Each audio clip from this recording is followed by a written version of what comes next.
อย่างนี้មានស្ថានភាពល្អចាគឺមានផ្លូវទឹកត្រង់ចាហើយធ្វើឲ្យមានភាពងាយស្រួលដល់ការរៀបចំរបស់យុទ្ធការអីហើយក៏មានភាពងាយស្រួលដល់កីឡាករចំណូលទូករបស់យើងដែរដែលមិនមានការបត់បែនណាចាអញ្ចឹងយុទ្ធសាស្ត្រនៃការរៀបដំណាក់កាលហ្នឹងគឺតាមយុទ្ធសាស្ត្រនៃការរៀបចំចាតបពីសម័យដើមផងដែរបាទអ្នកខ្ញុំសូមជម្រាបជូនថានេះឈានចូលដល់គូទី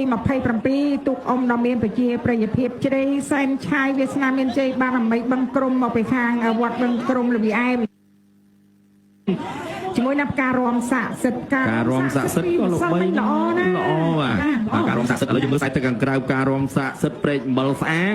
អ្នកស្អាងហើយប៉ុន្តែអ្វីដែលនេះខ្ញុំសូមជម្រាបជូនគឺมันប្រកបពជាសម្រាប់គូហ្នឹងចាឈ្នះប៉ុន្តែ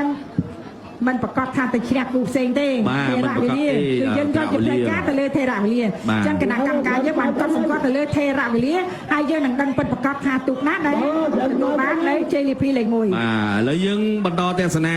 ជ្រៃសែនឆាយវាសនាមានជ័យបារមីបឹងក្រុមទៅខ្សែទឹកខាងក្នុងកំពុងតែបងចាញ់បាទបងចាញ់រៀងច្រើនគួរសមដែរបាទទៅលើការរួមស័ក្តិសិទ្ធិបាទអាស្រមមហាឧត្តមព្រែកអំបិលស្អាងខ្សែទឹកខាងក្រៅល្អណាបាទលបឿនកំពុងតែចាក់បាទឥឡូវអត់ទេជ្រៃសែនឆាយវាសនាមានជ័យបារមីបឹងក្រុមកំពុងតែតាមអាចអត់លេងគ្នាមកពេលពីការកិត្តិយសល្អមើលកន្លែងហ្នឹងបាទឥឡូវល្អមើលប្រហែលជាបាទ150ម៉ែត្រ130ម៉ែត្រចុងក្រោយនេះបែកតហើយណាចាប់ផ្ដើមដកបាទតន់ឬមិនតន់ចាអាចតន់ច្រើនផ្ទង់អាចពីតន់បាទបាទអូយមិនតន់ទេចា